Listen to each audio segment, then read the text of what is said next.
Greetings, everyone. This is Rob Wilson, and I'd like to welcome you to Strictly Art Live. Today we turn 40.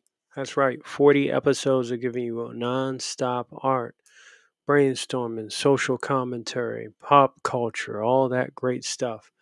Giving you guys a piece of my mind in a good way. In a good way. Hopefully, it inspires people. It is Monday, October the 28th.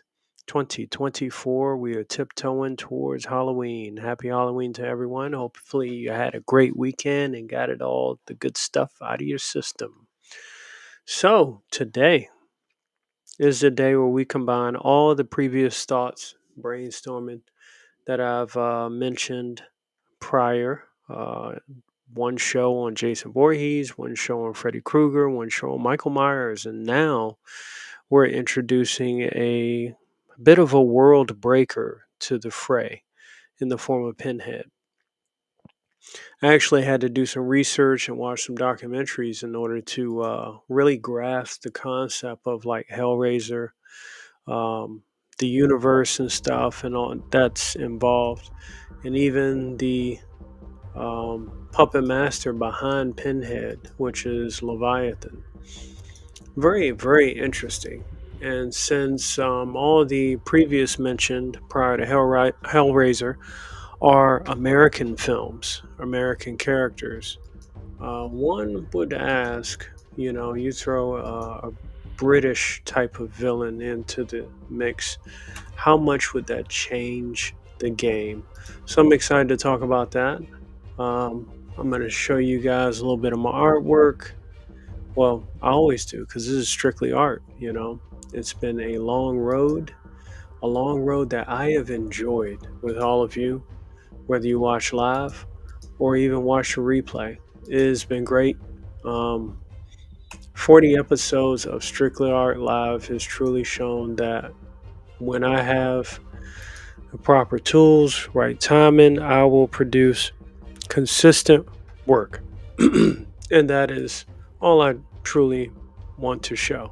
Consistent work, artwork, ideas, concepts, all that great stuff. So I truly hope all of you have enjoyed this. This is the mid-season finale. That means I'm going to do about 10 episodes after this to wrap up the year. We'll probably be covering, reviews and, how things have been throughout the year. All that fun stuff. And I believe I'm just adding some stuff. Don't mind me. We're going to get into it once I go ahead and put everything out on all 5 platforms that we are streaming from live. That includes YouTube, Twitch, Kick, Rumble, and IG. As I love to spread all the great news to all of you, the people. So here we go. Okay. Yes. So this group of boogeymen is rather interesting. In fact, let's see what else. Before I do get into that, I got a couple other things I'm going to cover. Yeah, so there's a new Dragon Ball series called Daima, Diama, if that's how you pronounce it. Blue Exorcist, season 4, episode number 3. We're going to cover that as well, and that's pretty much it for this show. I am excited to tell you guys that as we get closer to December, it's time for me to start investing in that PlayStation 5 because I am getting on live for some Marvel Rivals. Yes, indeed. Yes, indeed. That's been my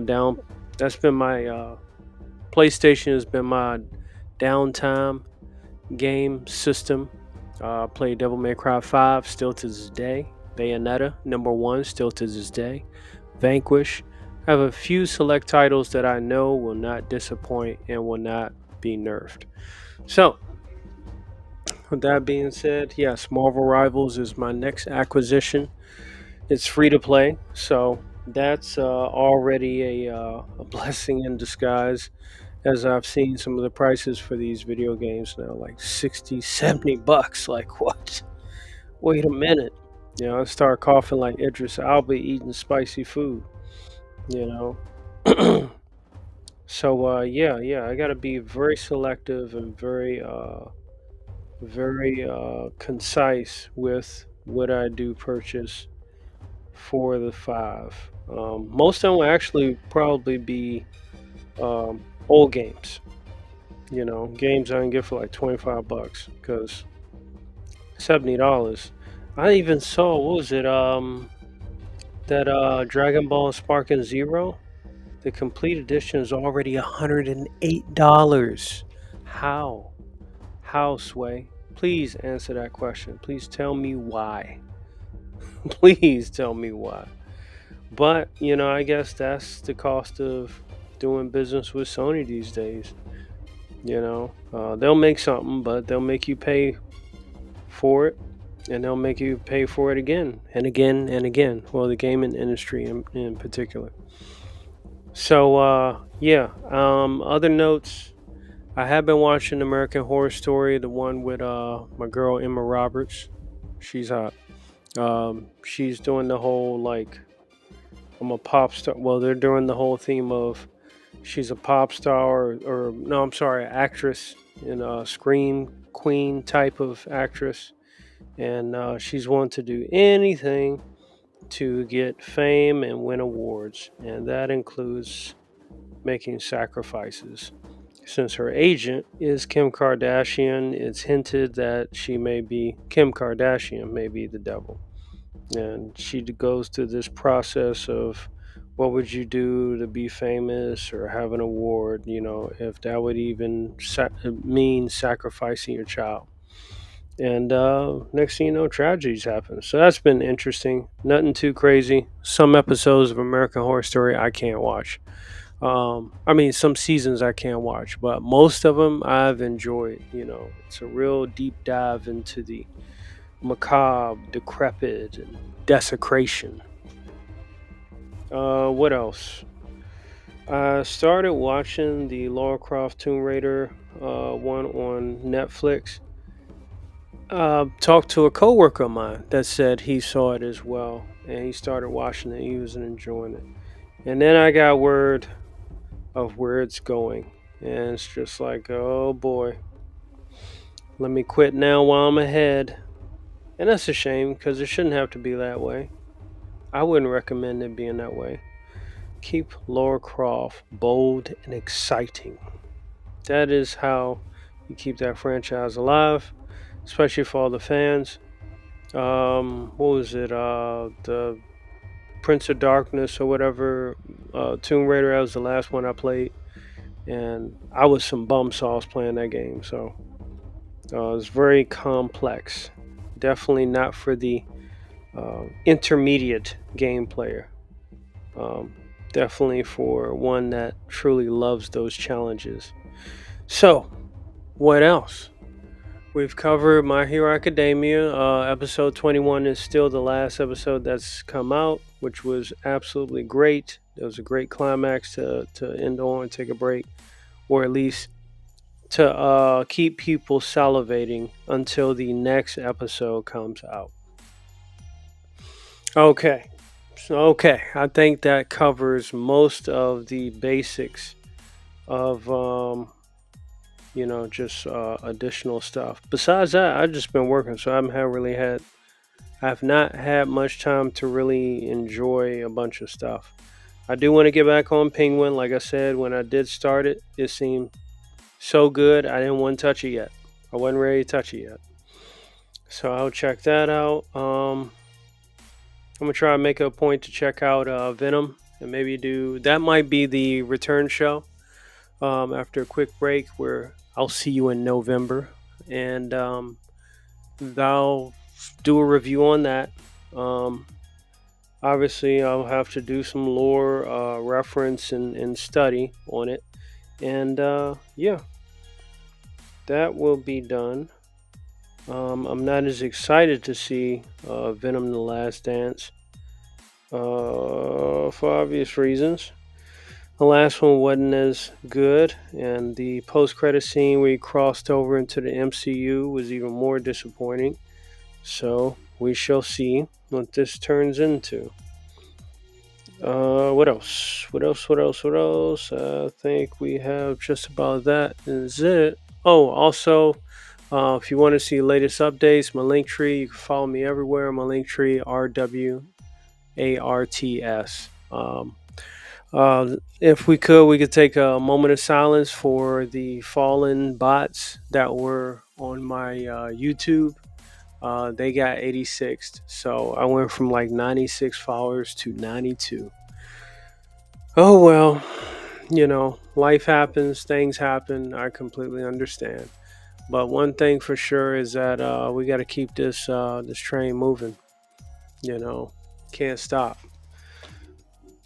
And I'm gonna stop there because you know what comes after that, and no diddy. All right.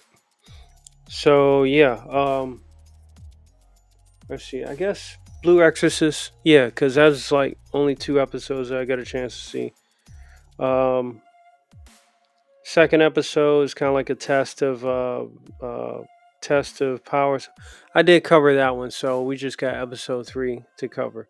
Um, the two exorcists go on a trip, and they have to stay somewhere cold, the winter cold, without any wolf. So it's not Spartan training. Um, they have to go and search for a friend, the tattoo girl with the orange and blonde color hair, the one that got her fangs, as she say. I used to have a little collectible statue of her. It was cool for the time when I was doing that, collecting statues. I still do, but I normally keep them just Marvel. The anime ones are they're a bit of a rabbit hole that I prefer not to go down.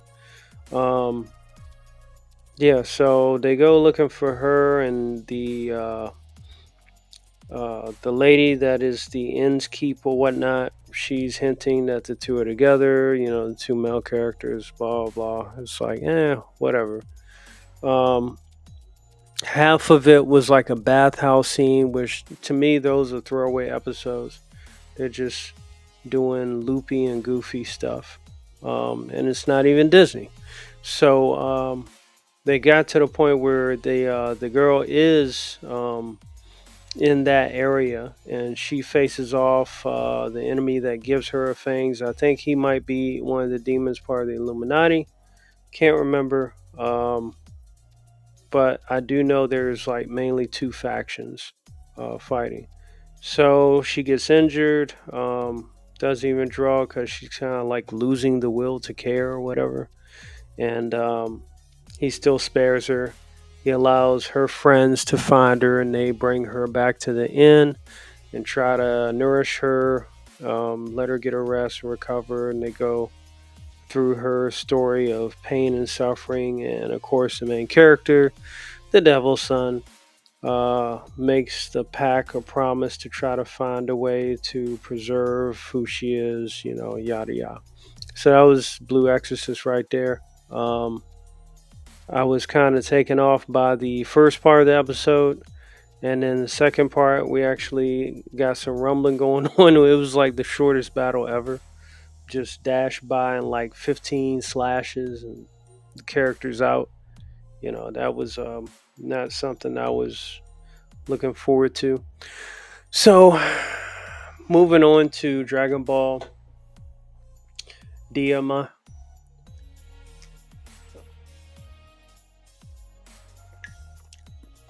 Oh, by the way, this episode is brought to you by Amino Energy and Hydration by Optimal Nutrition. They're not paying me, but that's what I'm drinking to stay high octane for this episode, because that's how I like to be. I don't want to be dry and worn out. Even though I have been worn out from work, but such is life and the duty of a man. Now, moving on to this Dragon Ball Daima. I guess it takes place after Buu has been beaten. There's no GT, so they're trying to retcon GT. They got some one of the kings from hell who finds out he's watching everything, all the events unfold. Um, he's watching it via screen along with his Kai, that is his um, aide or agent or whatever you want to call him, advisor. They're watching all the events unfold, and he finds out that what's his name, Devora, the Demon King. He ends up working for Bobbity, and in the process, he gets killed by Boo very easily. And then the observers find out that the out of shape, short, fat guy on the throne that is watching all this stuff finds out that he's the new king. And they go through this intricate idea of how to get the Dragon Balls and um, find a way to eliminate competition. Excuse me. And from there, the graphics look great. It does get kind of silly. Doesn't seem like they hit Super Saiyan Red or Blue, any of that. So I don't know how far back this is going to go.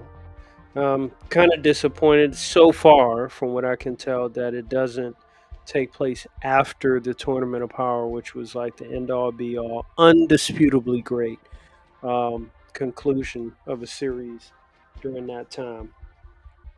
So, um, we'll see what happens. There's time travel already involved. There's like a Kai who's almost like a Han Solo type, using a blaster. Nothing beats a blaster this side of the galaxy and all that great jazz. So, yeah, they take Goku and company to the Demon Realm, where they have to go through the big fish. The big fish warps them through and all that, and they make it to the Demon Realm and fend off some of the local scavengers, almost like the Tuscan Raiders. Um, yeah, so kind of reminds me of Star Wars in there. I haven't seen any lightsabers yet, so it's still new. It's still new, yet to be determined. We shall see when it happens. Um, yeah, so the gravity in the Demon Realm, due to the fog, is a little bit heavier. So the big issue, I know I'm kind of skipping forward. The big issue is that um, this fat Demon King. Um, hey, what's going on, J-Bot? How you doing, man? Say, yo, Rob, sup, dude? Hey, finally got a day off, so I got to do the show early because my day off has now been reshuffled due to work events. Such is life, man. Hopefully, you've been doing well. I haven't had a chance to keep up with anybody, man. It's just been like work, sleep, workout, sleep, work, some more sleep, and work. you know. So yeah, the main key turning point in a matter of, let's see, yeah, it happened in the first episode. At the end of the first episode, the new fat demon king, he gathers the Dragon Balls with his Namek, who does a ritual that gathers them instantly and then cleans them off instantly, so they can so he could wish for turning all of the enemies, his enemies, into kids, and the smaller ones and the babies. So silly wish, kind of a waste, but clearly you can see he's kind of like he's pretty much just comic relief. So yeah, Goku turns into a kid again. Vegeta, Bulma's happy that she has beautiful, youthful skin again and all that. It's a turning point for everybody. Mr. Popo's even smaller, and they take Dende with them because they know Dende is the guardian of those Dragon Balls for that realm. So all that going on. The goal is to get Dende back, so that's why they go back to the Demon Realm. So far, I get it as a start. Like I said, the kid Goku, I guess that's a way of nerfing him, so he has to start up from scratch again. And yeah, I mean, it's definitely Dragon Ball all over again. So we'll see where this goes. Hopefully, they don't stay kids the whole season. But if they do, who knows? It says second, third, fourth, fifth, sixth, seventh, 10th lease on life. So why not?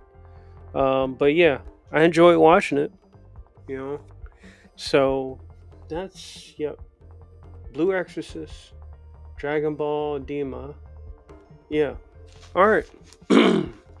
So I covered all that in about 26 minutes. Awesome. What I'm going to do right now is go ahead and do a quick little break. Feel free to grab some water, drink, and we're going to go ahead and dive into the intricacies of this crossover, and I'll try my best to make it as epic as possible. Because, we got some heavy hitters coming right up. Y'all enjoy. Right back.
All right, here we go. Let's really get into it now.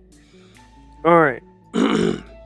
So, starting with Jason Voorhees, it was explained that the best way to produce a Jason Voorhees Japanese anime, have kids involved, have him chase the kids, kind of like Scooby Doo, but obviously not everybody's going to survive.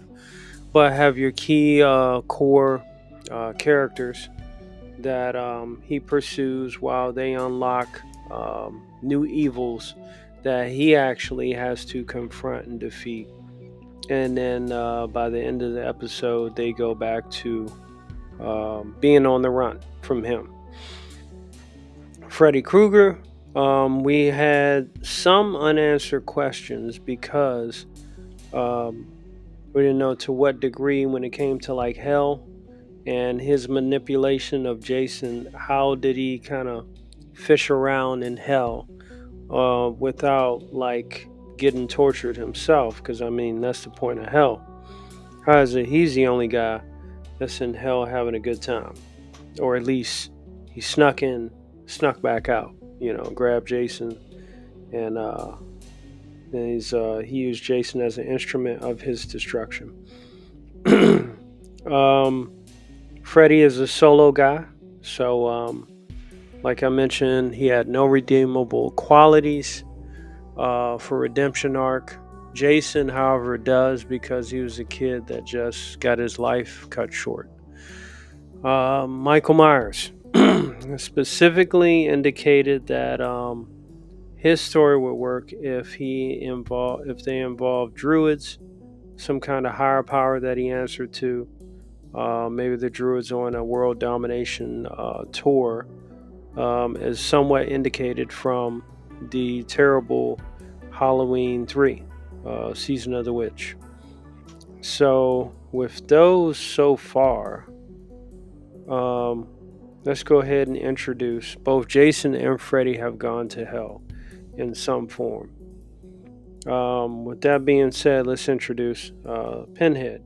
Now, I had to learn some things. As I mentioned, I had to do some research on Pinhead Clive Barker's Hellraiser and kind of really grasp the lore if I was ever going to try to find a way to integrate all four of these characters together in a Japanese anime universe of some kind. So in doing so, I found who like I mentioned, the big puppet master was of that realm, which was Lucifer, giant like obelisk type character, spreading darkness throughout a giant labyrinth. And that's what hell was in the perception of Clive Barker. Endless labyrinth where one is tortured by Leviathan, who floats above it. Now, I think I saw some clips where there was comics where they had like a humanoid form of Leviathan, I think, but he normally stands stationary above the labyrinth that is in hell. Pinhead many times has mentioned that hell is much more ordered than one of his acolytes who had been away for a while had previously, who wasn't aware of it. So Pinhead being kind of like the high priest, as was mentioned in some of those documentaries. It was kind of, I guess he technically could be like a type of antichrist to a degree. So it's a really big coverage of dominion, characters, powers, that is wrapped around the box. So if we're going to put this all into a composition of one Japanese anime, the box has normally been, what's it called? Daggone it. The box has normally been the center of every story involving Hellraiser. And if we're going to put all these characters together, that's pretty much what what's going to be the same. Now, you could throw in elements of something that the Druids look forward to on the Michael Myers end. That would work, but it's yet to be known what those things are. Because Druids, they don't just worship the devil. They have like their own personal like god of nature or something, and they're gonna put their the spoils of war entangled into that nature. At least that's what was displayed when I watched what was that, Sabrina, Chilling Tales of Sabrina. Let's see here. Yeah, the Lament configuration. That's the Hellraiser puzzle box. So, unless any of you may have any info on Druid stuff that could add that to this conversation, feel free if you're here now or in the comments later. We could definitely follow up on this story to be told. So the lament configuration could be the center of the story. The kids that have been running from Jason uh, come across that box, the configuration. One of them starts messing with it. And here's a question I have. Because Jason isn't an easy kill. He does come back. At times, he does need time to recover. But normally, death by human hands is not really possible. Um, However, by a Cenobite, what level of power could be used to take down Jason if it came down to it? Michael Myers. Michael Myers will take what you, both Mike and Jason will take what you got, and then, kind of bounce back from that and show you that your efforts are futile. We've seen Michael Myers counter kicks, grab legs from kicks. We've seen him take straight on punches, same as with Jason.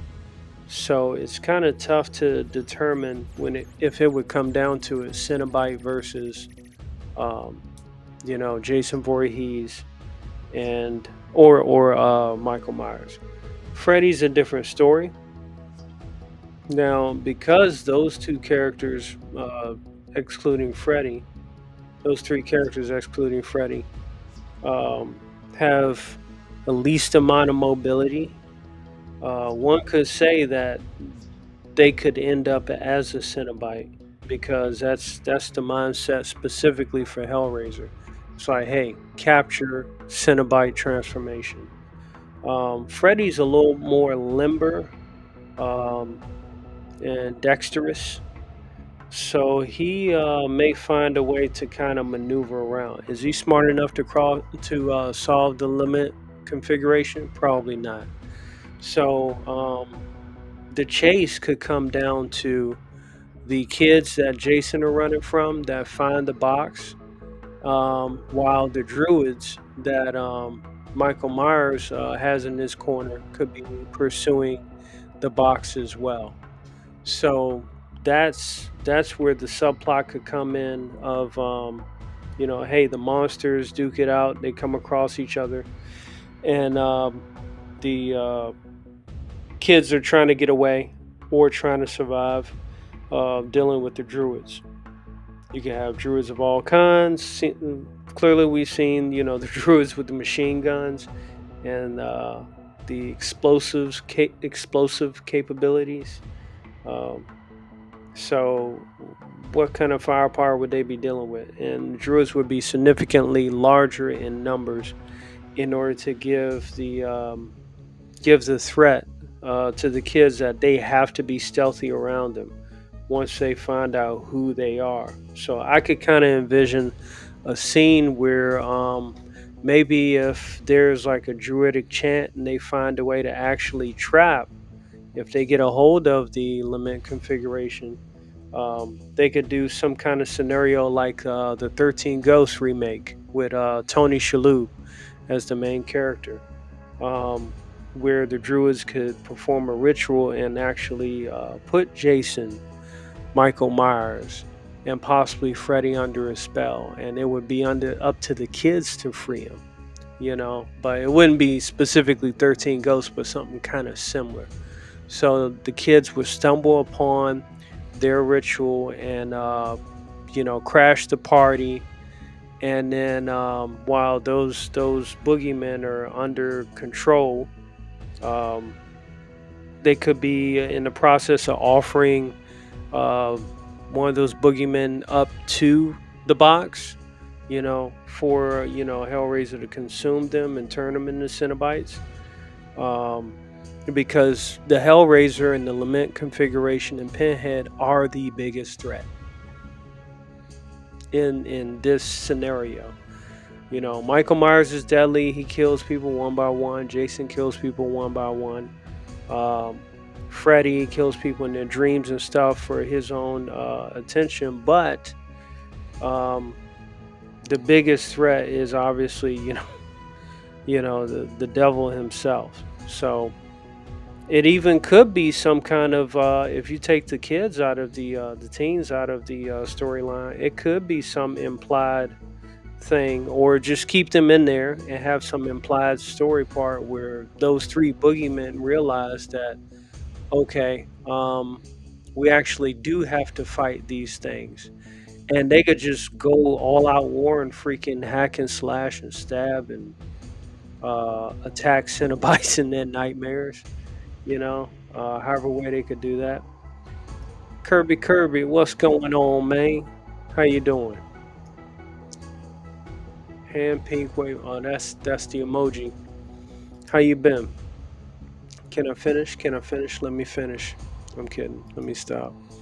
But yeah, so yeah, we have many different scenarios that involves multiple parties. Jason has really nobody backing him. Freddy really has nobody backing him. Now, in the fight scenario, as we've seen in Freddy versus Jason, Freddy could go ahead and put sedatives into like Cenobites, put them to sleep, and fight them that way.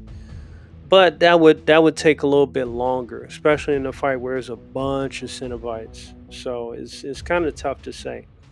Now, the thing I'm still trying to figure out is, all right, let's say Jason went to hell, right?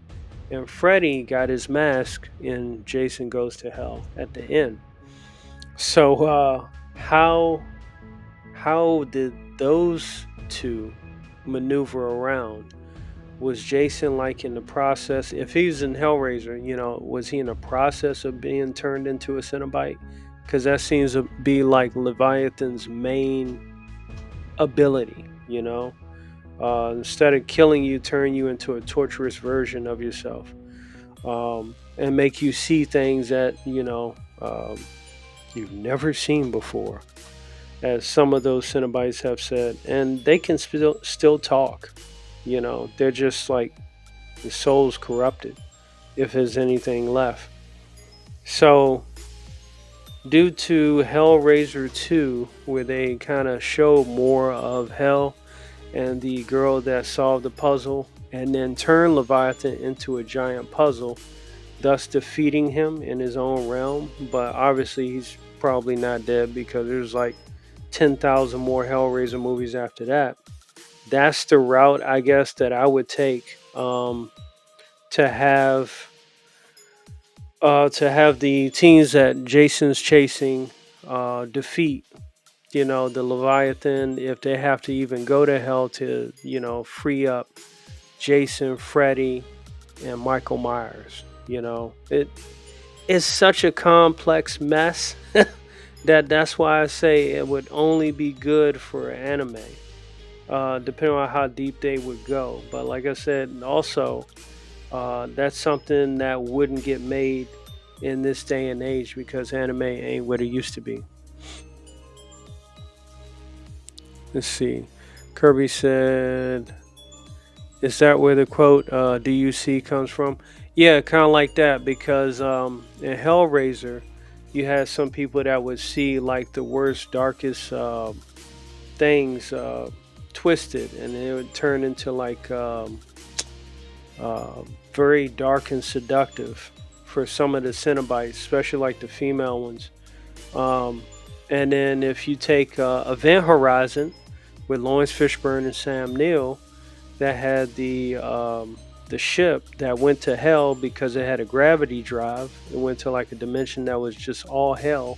It possessed the ship, and that's what Sam Neill would do when he was possessed.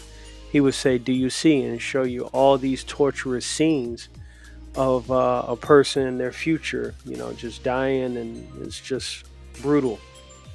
Brutal, bloody, gore, macabre stuff. Perfect for Halloween. So yeah, that's kind of like that concept of do you see, the worst. Even if you want to look at In the Mouth of Madness, that was a thing for them too because when they read the book of that writer that would slowly turn people into monsters, they would say, "Oh, he sees you. Oh, finally I can see." So it kind of corrupts their vision to where they see creatures firsthand, you know. So yeah, that all those ideas would kind of fit in there. Now, if they want to take the if we take the biblical route to counteract the lament configuration, how much more extravagant could you make this battle? It could be the lament configuration. They can't find a way to close it back up. And someone in search for the spear of destiny finds that, the spear that pierced Christ's side and is considered a holy artifact, well, which was mentioned in Constantine, and that was represented as a holy artifact for a lot of power.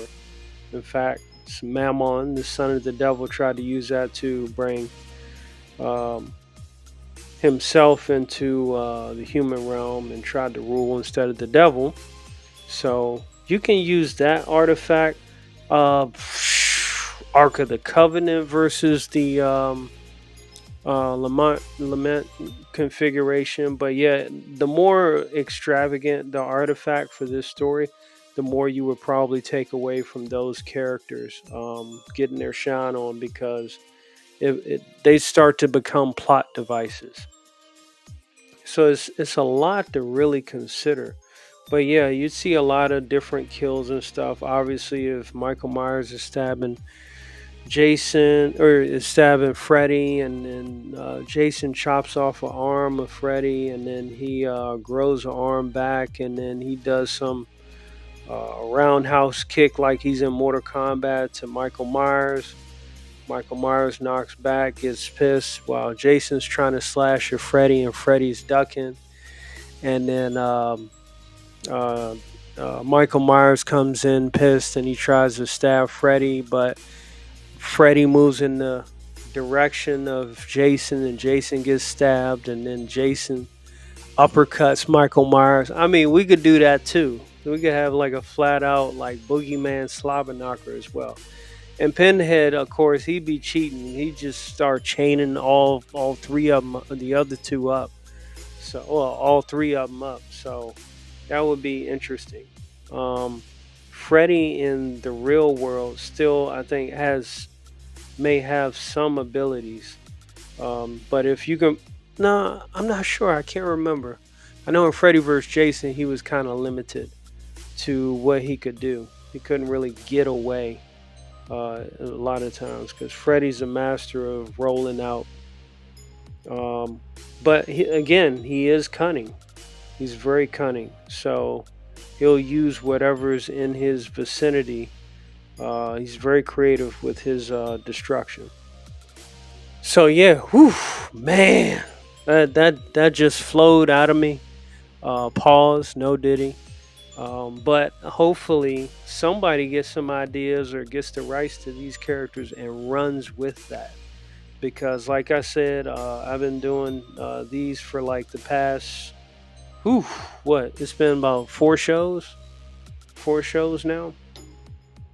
And it's a lot you could do with it, It's stuff I know I can't do anything with it, so that's why I'm sharing it with you. All of you, the people.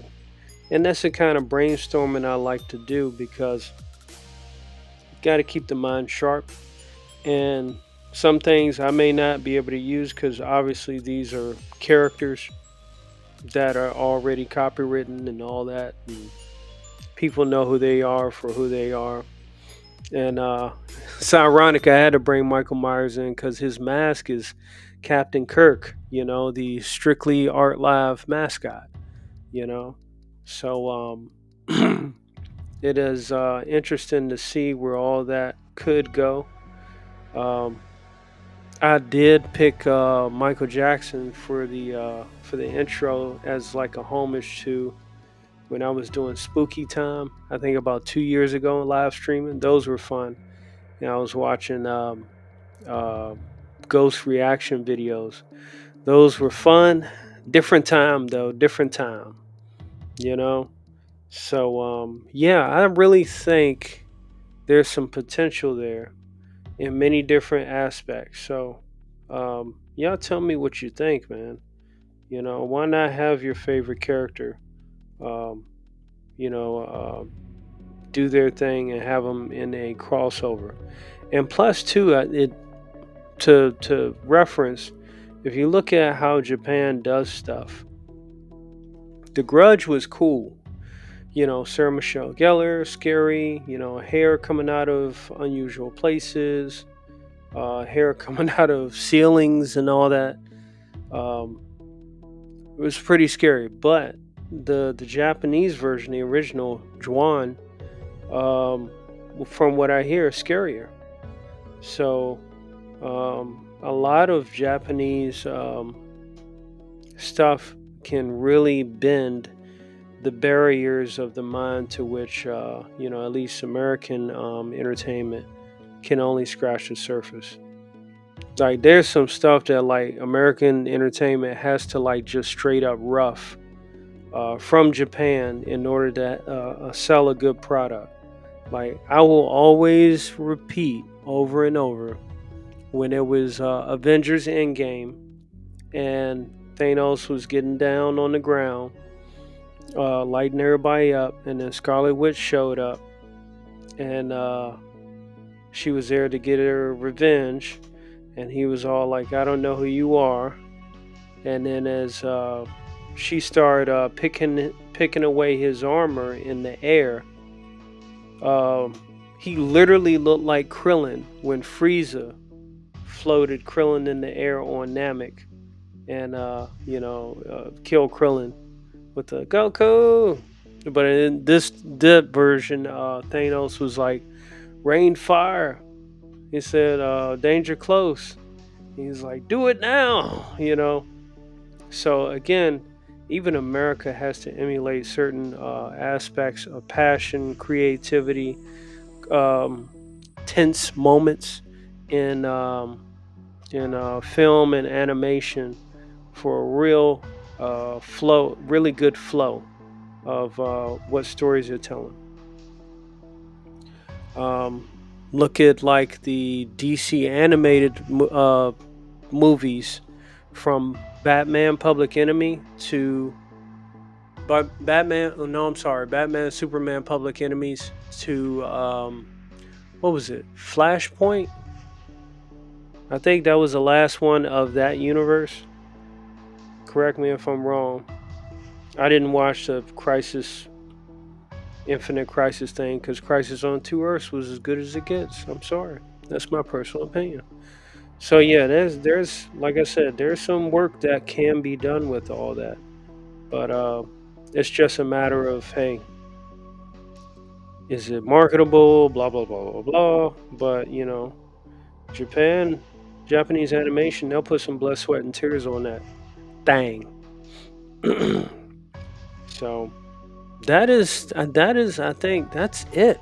You know, I put a lot of thought into this, and I do like to do brainstorming sessions like this. Unfortunately, I can't share with you all my great ideas because I got to make some money from some of this stuff, and I got to lay claim to some of it. Just can't have my ideas just all out there for the internet to rough. Then it's my fault. I can't be mad at them. I did it. I admit it. Pause. But yeah, that's the idea. So yeah, I keep saying that I'm gonna show you guys my metal prints. I am going to get to them. I want to try today, but we'll see what happens. But I'm excited to show you guys that I'm gonna be selling metal prints at conventions when I go next year. So that will be going on. That will be going down. Be on the lookout for that. Also, I'm getting my regular prints into art prints. So yeah, exciting times coming up. I am mad that I missed out on the Ernest and the Dreamstone because I wanted to. I just didn't get paid, at that time to do it. So that happens. Budgeting. Those things must be done. And if not, you're gonna pay for it later. Adult stuff, adult responsibilities, adult actions, adult repercussions. So let's see. I think that is about it. That's all I got for you guys. Y'all have a happy Halloween. Give me 1 sec. I'm gonna actually try to stretch this out a little bit. Yeah. So RWA Arts, that's where you can find me. Rob Wilson Arts. That's how I do things. Be sure to make sure you look for the Cosmic Lion, not the random white guy named Rob Wilson Art. No offense, but that's not me. And be sure to make sure that you don't confuse me with Rob Willis, because that's not me. So I'm an artist with my own distinct style, my own distinct form of brainstorming. Respect to all other artists out there that are artists. Keep doing what you're doing. Hopefully shows like this help inspire and get the creative juices flowing, and that you can work with great teams out there and bring out some really good storytelling. That's the kind of thing that inspires me to keep doing what I'm doing, even though I don't have the time, as much time as I wish I could, to produce product after product, comic after comic, story after story, and intertwine them into a chain link fence. But I will never give up. I will never falter. I will never surrender. So that's it. Y'all take care. Keep your head in a swivel, nod it north and south. And y'all peace out. Have a happy Halloween, and y'all be safe, all right?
This is the world that you know. The world as it was at the end of the 20th century. It exists now only as part of a neural interactive simulation. This is the world as it exists today. Like a cat, I wanna break food, cut me back. Small change, they putting chain in the game. I take game and blow the nigga out the frame. And like bang, my fella live forever. Niggas crossing over like they don't know no better. But I do. True, can I get a soul? No respect due to the 1-6 ooh.